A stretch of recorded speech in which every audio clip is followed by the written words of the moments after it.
Welcome to Pure Intuitive Talk with me, Trish Smith.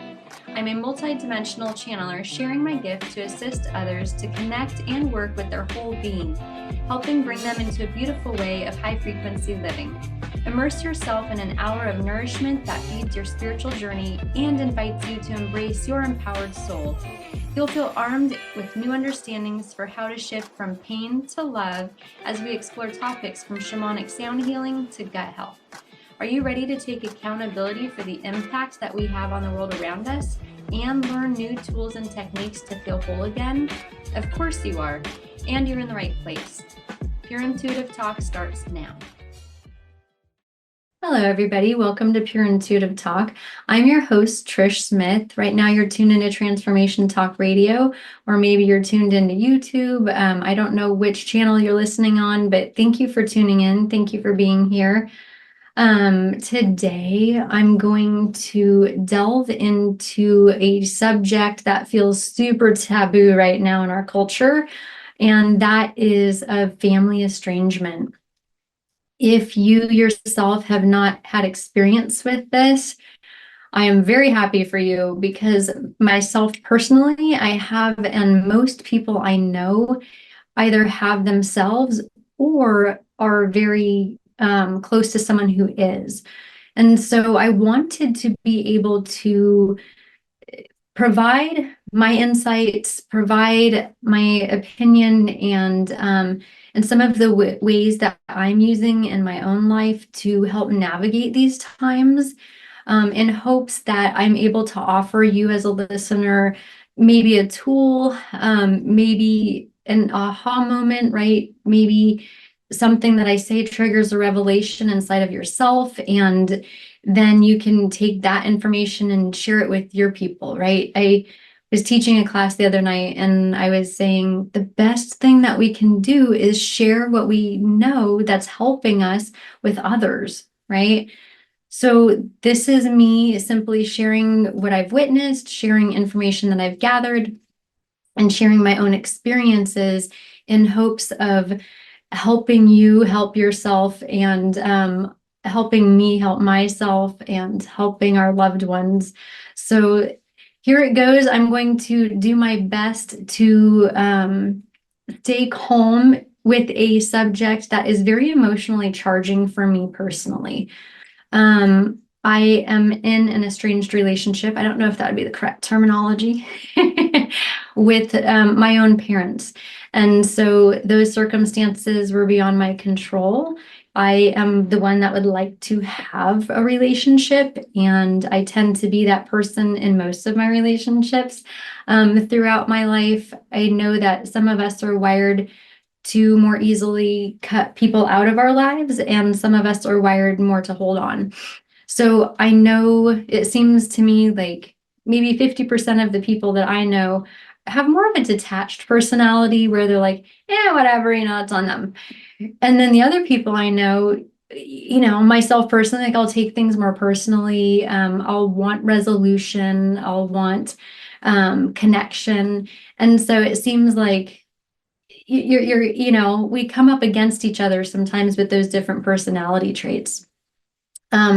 But I want to be able to shed some light on this subject because it seems like most people aren't talking about it, and it's truly very, very, very sad to be witnessing an epidemic like this.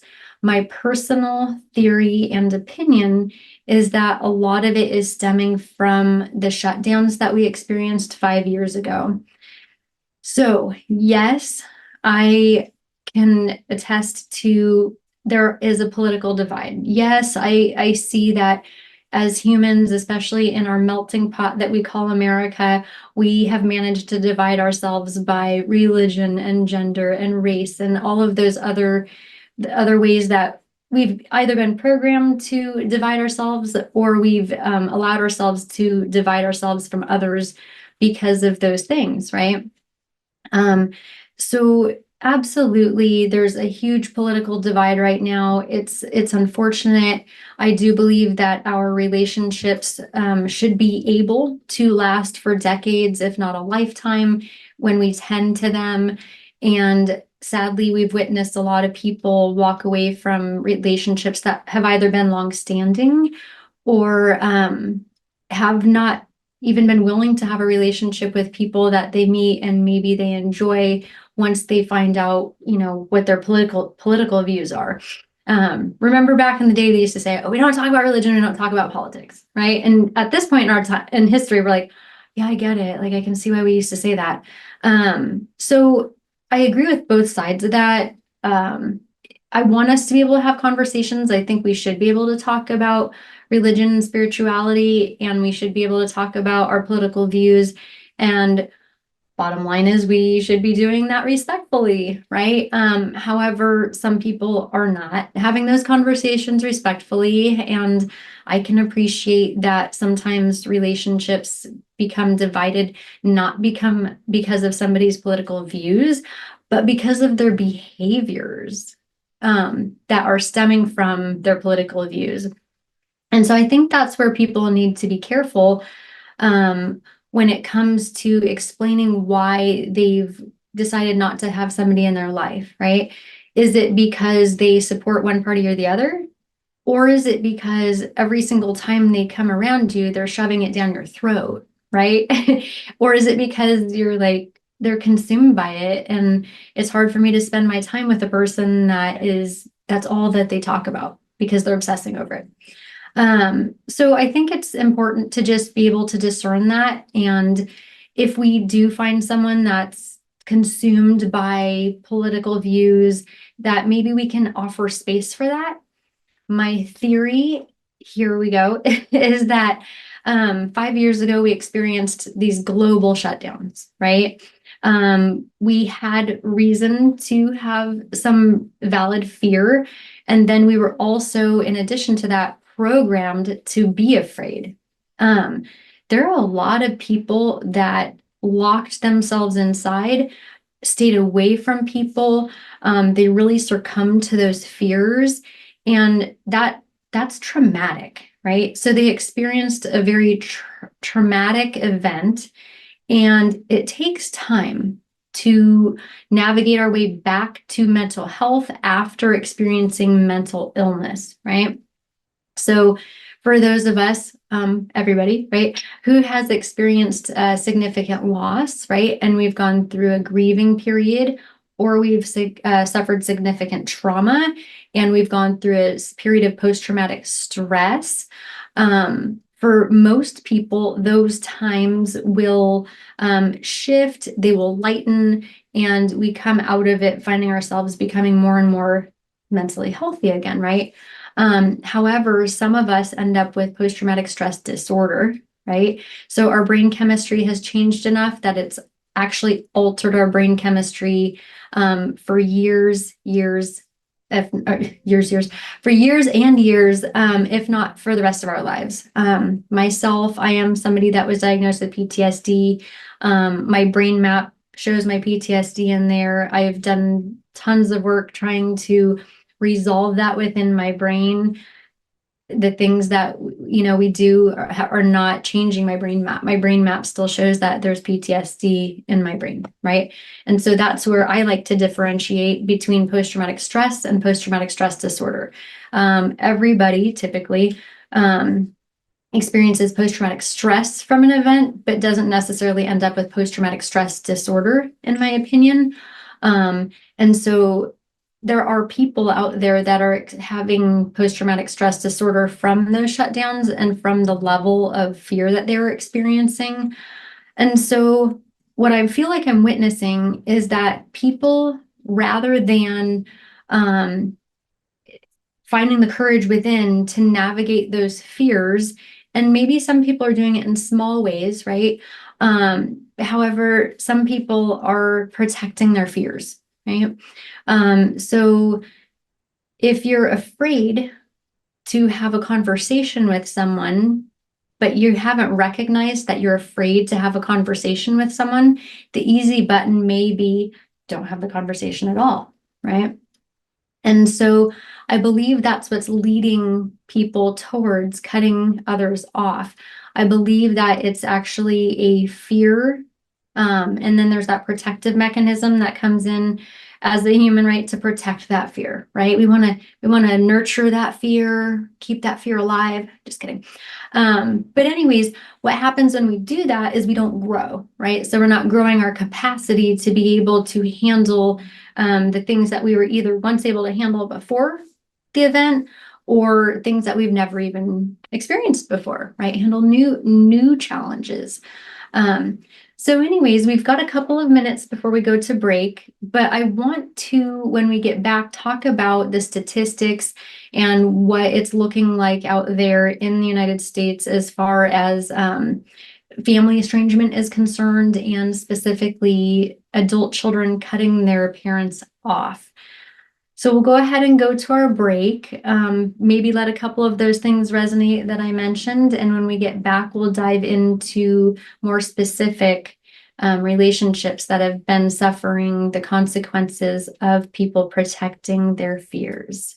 Thank you for tuning in. My name is Trish Smith. I'm the host of Pure Intuitive Talk. You're listening to Transformation Talk Radio.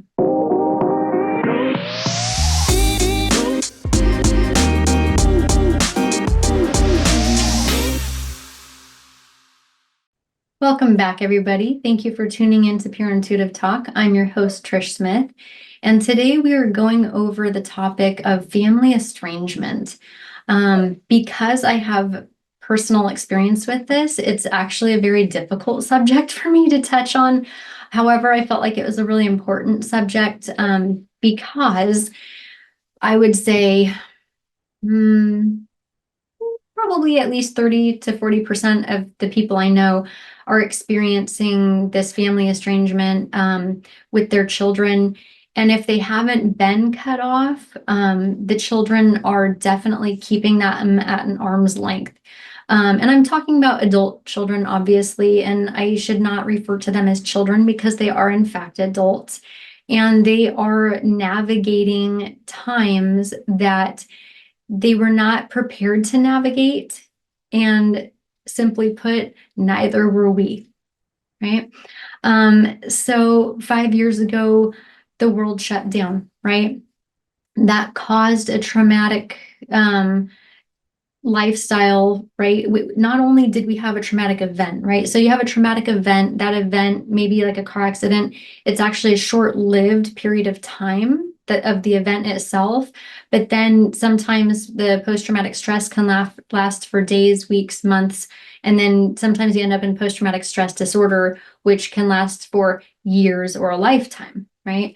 Now, the shutdowns in 2020 were not a traumatic event that was short-lived, that went on for months and into, more than a year, right?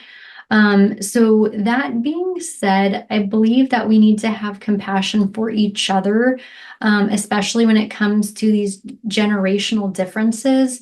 Now I'll have to throw in there too at some point. I'll save that for the next segment. An interesting fact that I learned when doing a little research on the topic, about I'll throw it out there for a second about white people. It was talking about how this is affecting white people more so than other ethnicities, right? And I have my theories behind that as well. But I want to get back to talking about the generational divide, right? And so what we're witnessing right now, and what I've noticed, is that my generation, right? So I'm Gen X, I'm a Gen Xer, and we were raised by people that had been raised by people that had been without. They had, for generations before us, at some of those generations, there was war on our soil. Some of those generations were drafted into wars that they didn't want to go serve in, right? Veterans coming back with PTSD, sadly, raising their children with PTSD and not having an explanation for it. And so there was a lot of anger.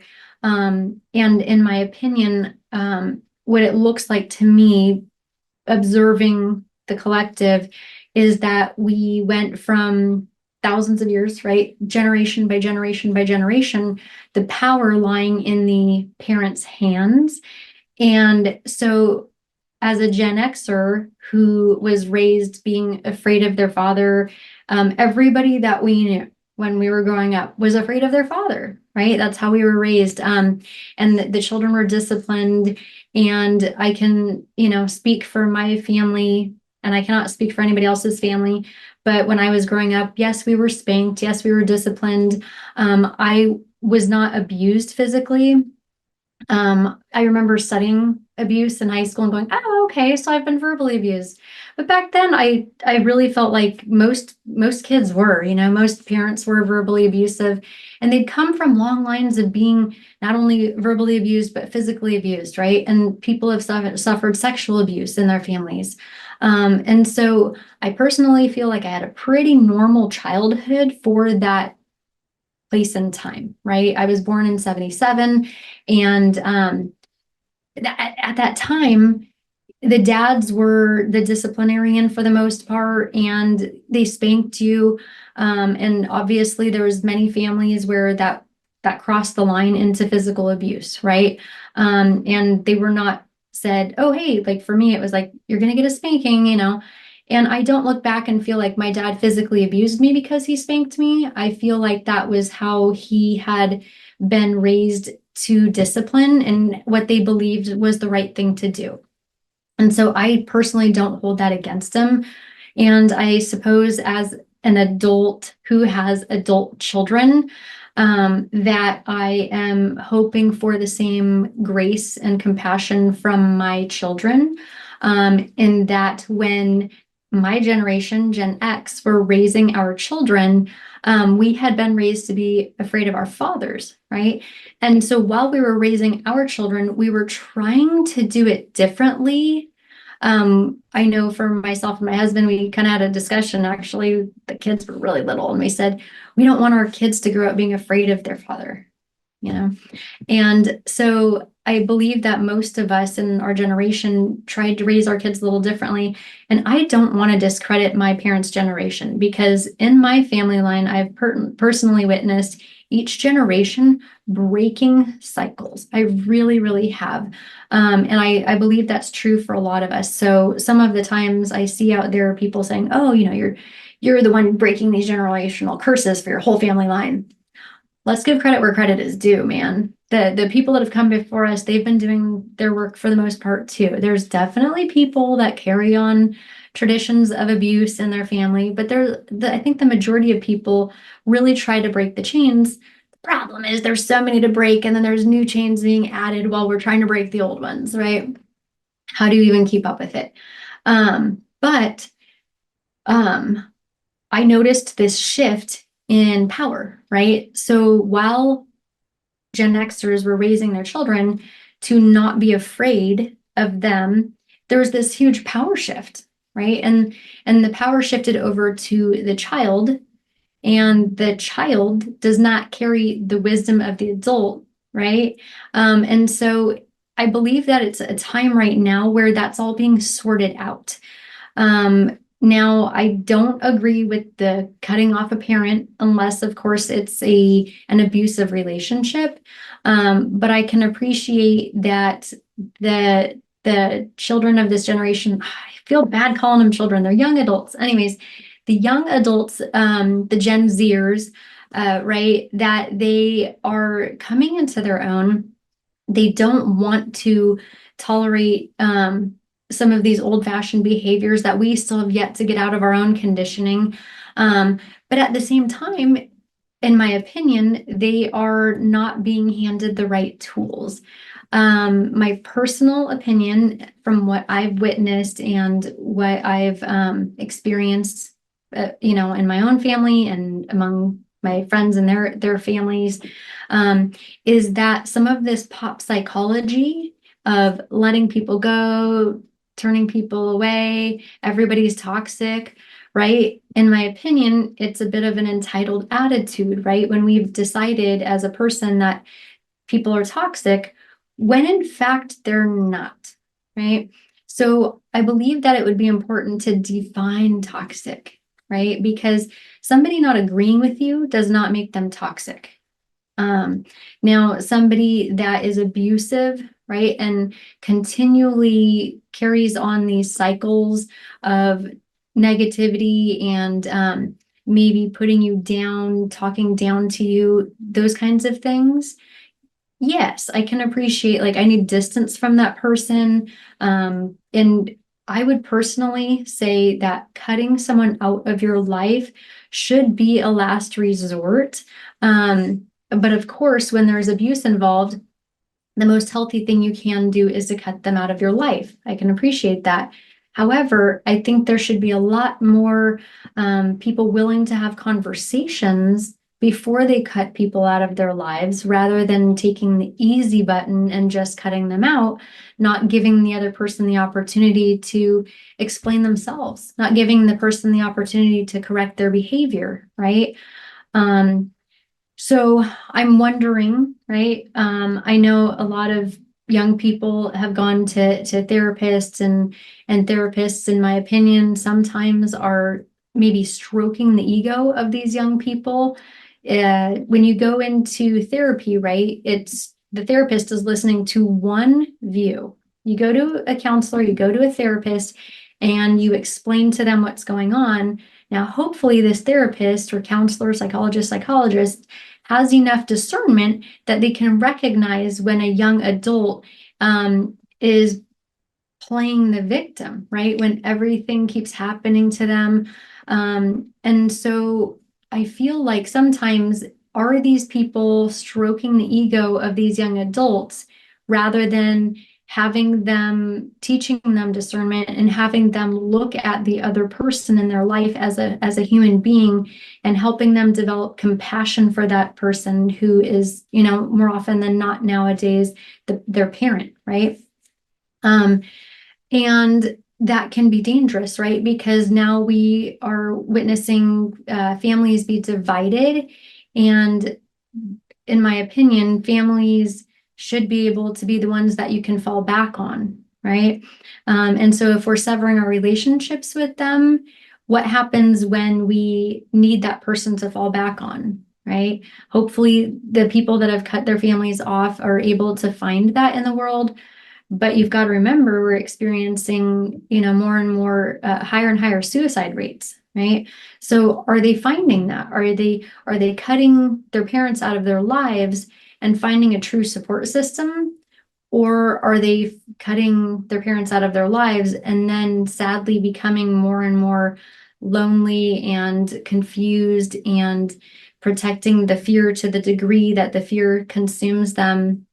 And then they start having anxiety thoughts and trusting those anxiety thoughts and intrusive thoughts, rather than being able to find that place of love and compassion within themselves that will speak life into their own body, mind, and spirit. So I know that's a lot to process, but the statistics are very sad. 26 of young adults are estranged from their fathers, while 6% are estranged from their mothers. That's a huge number. And I would like to encourage, if you're a listener and you're a young adult, a Gen Zer, encourage you to take into consideration how your parents were raised, how they were programmed, and be willing to find the place within yourself to offer grace for that. And then if you're the parent, right, of a young adult who is wanting to cut you off or is cutting you off, having compassion for the position that they're in as a young adult living in the culture that we live in right now, because it's not easy.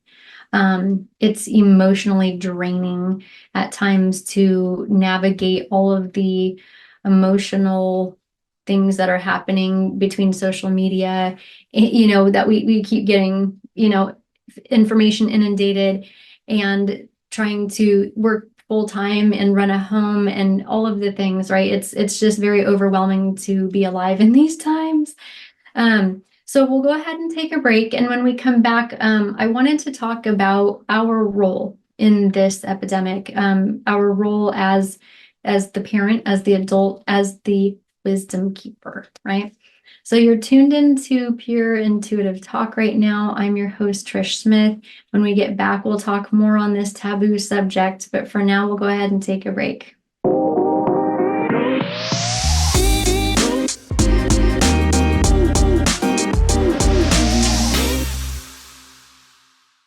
everybody. Welcome back. I'm Trish Smith, your host of Pure Intuitive Talk. And before we went to the break, we were talking about this epidemic that's happening. And we call it an epidemic because millions of families are being impacted by this right now. Statistics are really high. It's very sad. There is a point in time, I believe, maybe where it was maybe beginning, right? But a lot of people that I spoke to in the general public, when you're out buying groceries or whatever, and apparently I have that thing, that thing where you're out in public and people download their life story to you. I have that. So, so when I would go out in public, a lot of women would kind of dump their stories onto me.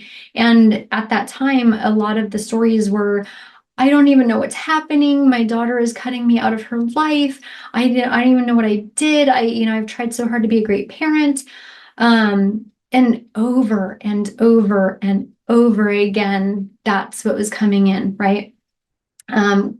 Clients in my office, social media posts, all of it, right? All the information coming in was what's happening here, right? People felt lost, confused, blindsided, right?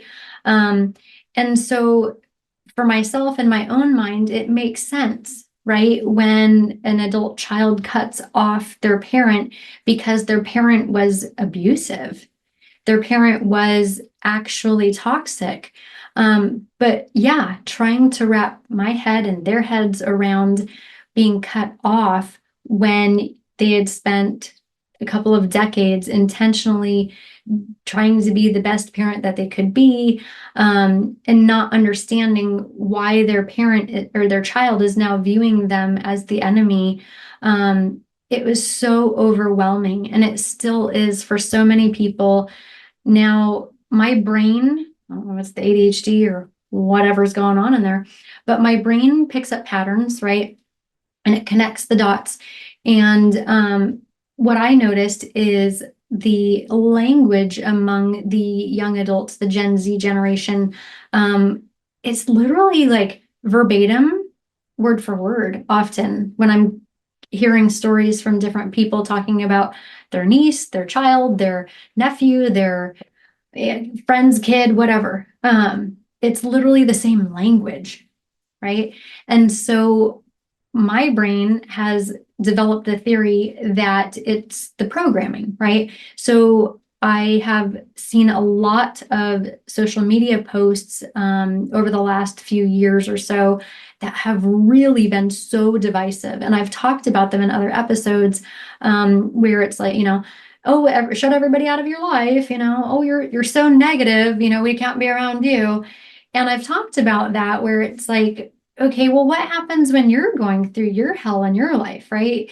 I remember when my kids were growing up, I trained them to see that when people are, typically, not all the time, but typically when people are being nasty and they seem miserable, there's a root cause for that, right?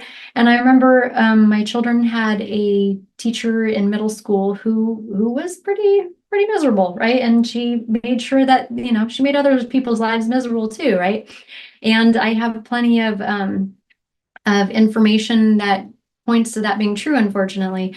And I just remember explaining to my kids, like, you don't know what happened and why this teacher is as miserable as she is, but offer her grace. And so I just kind of trained my children to be able to look at people and say, oh, I don't know what the reason is, but there's probably a good reason under there why they're so unhappy.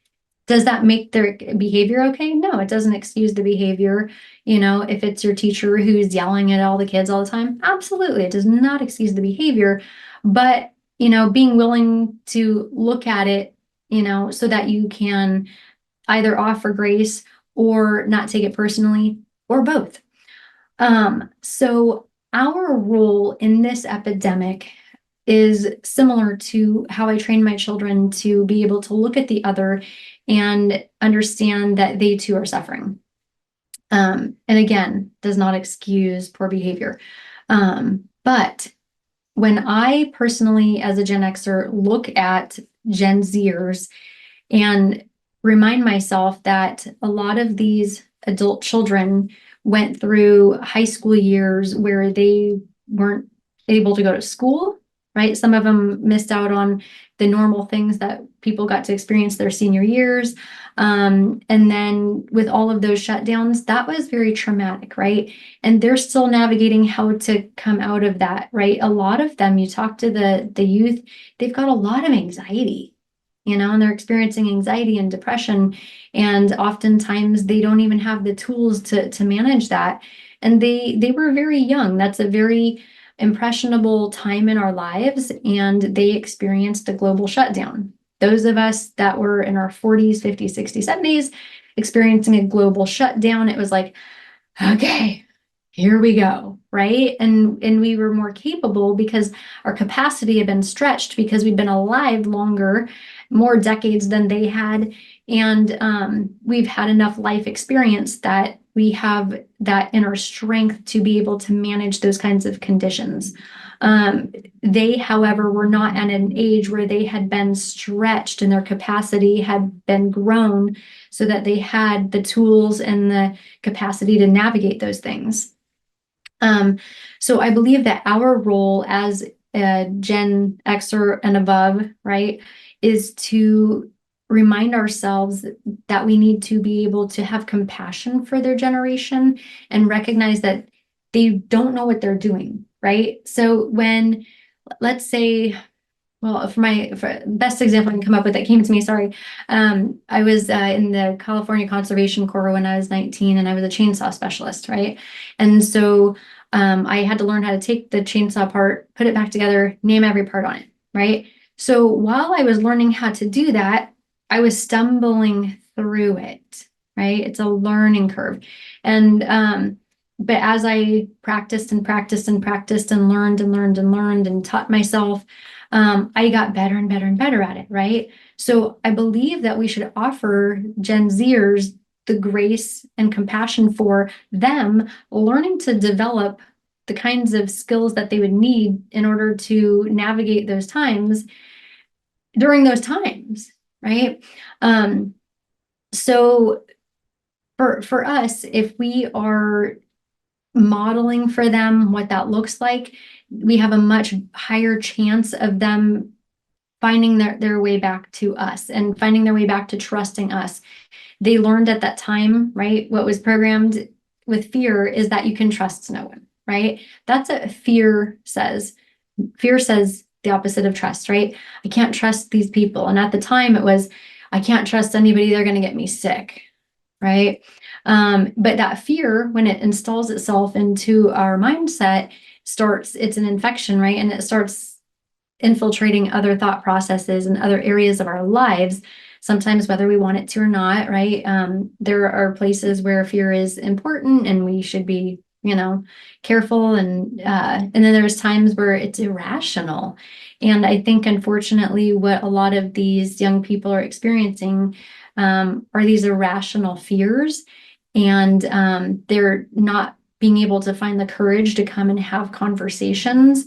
And I personally believe that role, if young people are speaking to a therapist, counselor, psychologist, psychiatrist, that role lies in their hands. And if we're the ones having conversations with them, that role lies in our hands, reminding them that they play a role, right? Reminding them to take accountability for the courage that they're going to need, right? And encouraging them to find the courage within to have the conversations, right?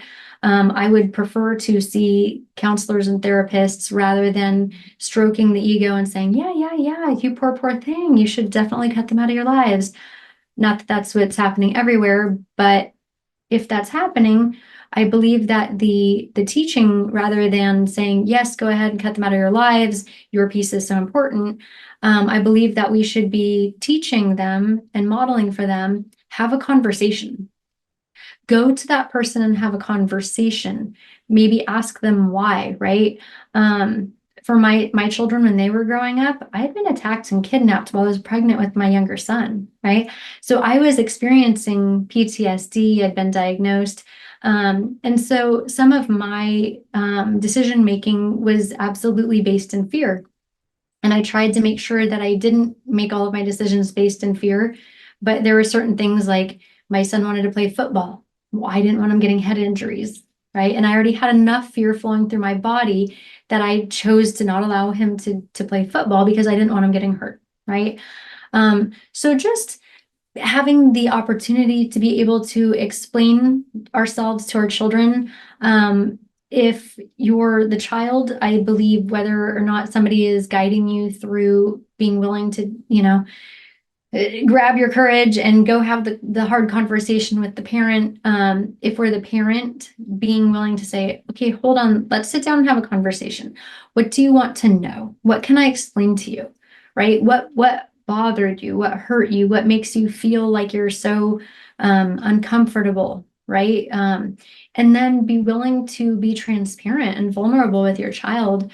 While my kids were growing up, I offered apologies when I knew I was in the wrong. There were times when I would say, I'm so sorry, mom was cranky with everybody. I'm having a hard time. It's not you, it's me, right? And so I think as the adults, as the parent, that we should take ownership for the mistakes that we've made. I can guarantee you that there is not a perfect parent out there. I genuinely tried my best.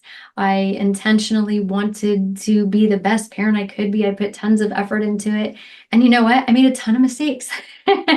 And so there's just not, like, it's not possible to be perfect. It's not possible to be a perfect parent.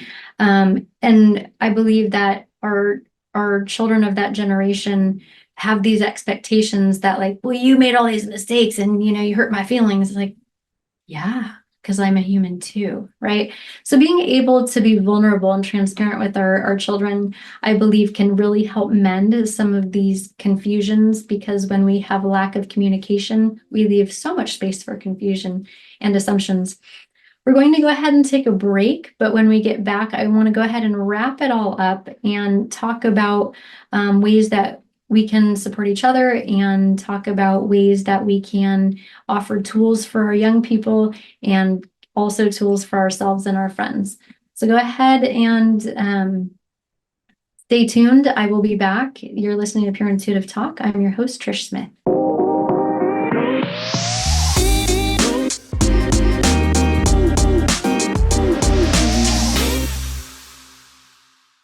Hey everybody, welcome back. I'm Trish Smith, the host of Pure Intuitive Talk. Thank you for tuning in. Thank you for listening to this hour. For me personally, it's been nerve-wracking, which is one of the most important pieces of the information that I wanted to be able to put into your hands today as a listener. I'm going to read this from my notes. Marital researcher John Gottman has found that when our heart rate exceeds 100 beats per minute, effective communication becomes nearly impossible. This triggers fight or flight, impairing the ability to process information. So we need to remain calm as much as possible when communicating. During the break, I was actually talking a little bit about with the producer about just that, right? Like, how many of us have developed our communication skills so well that we're super great communicators and our communication is effective, and how many of us really? Not so many. My personal opinion is that I think it's better to have messy conversations than it is to avoid them entirely. I forgot, I wanted to get back to that whole white people thing. I've noticed, right, in other cultures that they hold on to those bonds, right? They're familial bonds. They've held on to those bonds, and they're willing to have those super messy, communication styles, right? And for me, it's like I look at that and I go, I'd rather have a messy conversation than not have one at all. Whereas I was raised in a family that they would go silent, right? Oftentimes there was times where my mother would excommunicate me for a couple of months. She just wouldn't be talking to me until I had to go to her and say, okay, what is it? What is it? Like, let's talk. And so I don't know how common that particular piece is in white people. But I found it interesting in one of the articles that I read that they were explaining, that it's more common, it seems to be more of an epidemic in the white communities. And I just thought, yeah, I think because in other cultures they're offering more grace. They're saying like, hey, I'm human, I'm having a hard time, I'm going to tell you about it. And their loved one is like, well, I don't have to deal with that, you know what I mean? And they're willing to just be messy instead of trying to make everything appear perfect, right? Like, what are we doing? We're doing ourselves this disservice of trying to pretend like our life is perfect and our family is so perfect, and then go get ourselves some Starbucks and our nails did, instead of prioritizing our relationship with our family and being willing to have an imperfect conversation, right?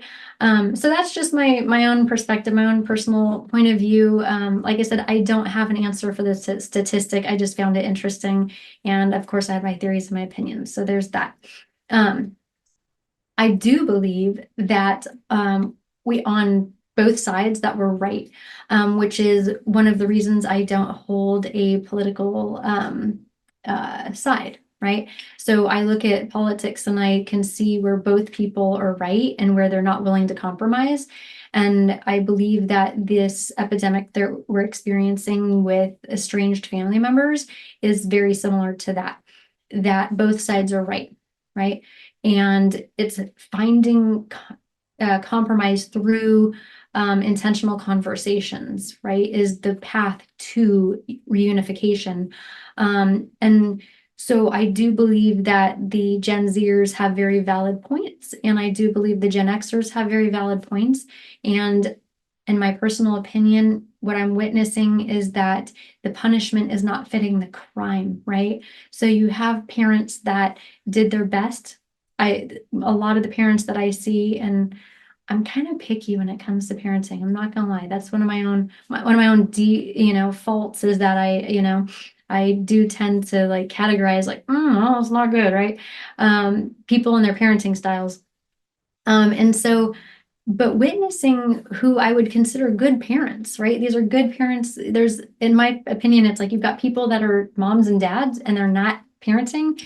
And then you've got people that are really good parents. You got amazing parents. You got that mom that you're like, how is she even like this? She's like baking pies from scratch and like sewing her kid's uniform. You're like, are you human? Anyways, but what I'm witnessing is people that I would consider good parents, meaningful people, right, that put intention into their relationship with their child, and they wanted the best for them, and all of those, they did all the things. They're getting cut off. They're being excommunicated, and so I don't feel like the punishment fits the crime there.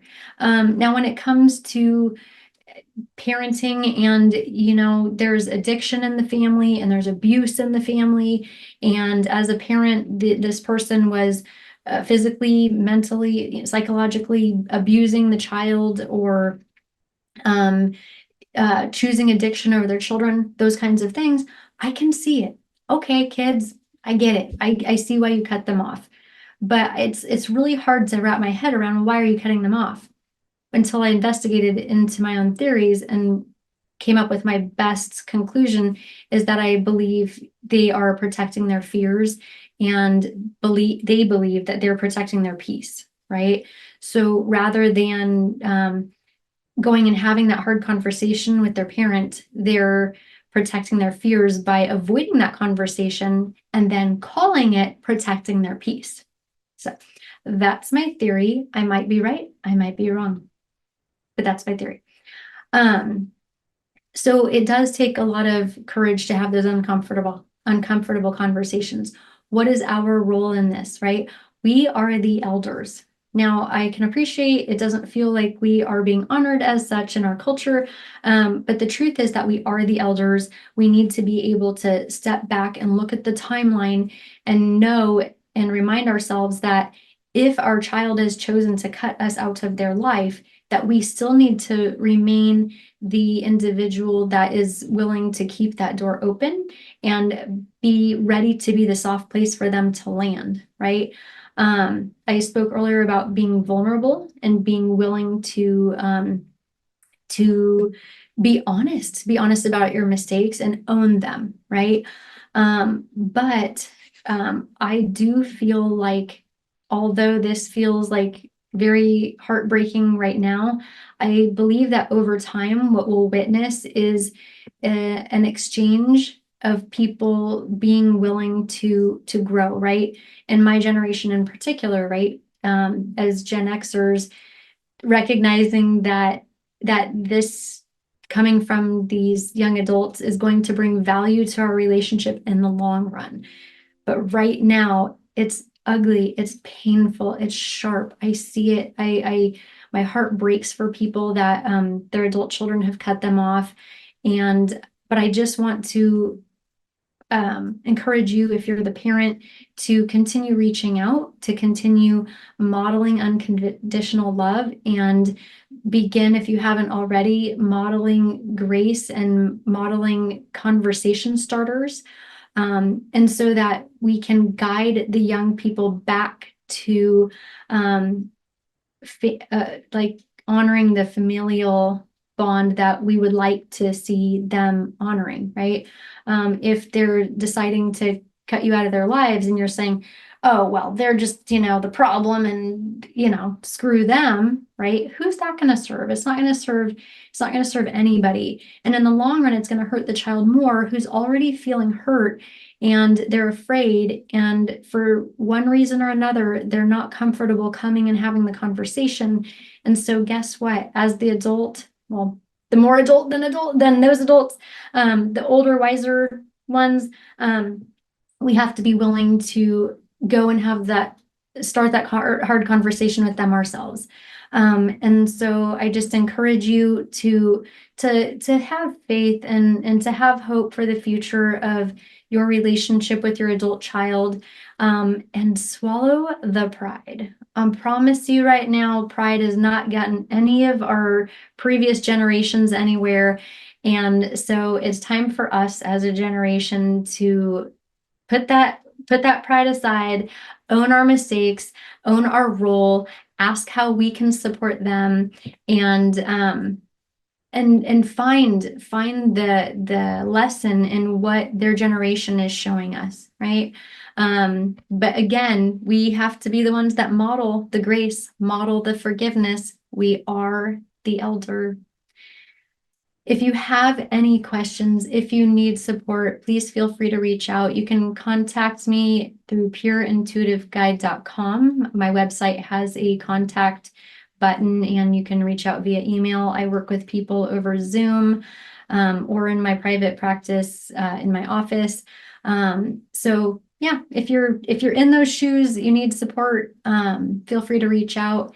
Thank you so much for tuning in. I appreciate you taking the time to listen. I hope that this message has been able to help you even in some small way. You're listening to Pure Intuitive Talk. I'm Trish Smith. Thank you so much. Thank you for listening to Pure Intuitive Talk with me, Trish Smith, your Pure Intuitive Guide. Come back and join us for encouragement to take responsibility and to connect to your whole being. Remember that every moment is the right moment to choose peace, acceptance, and forgiveness.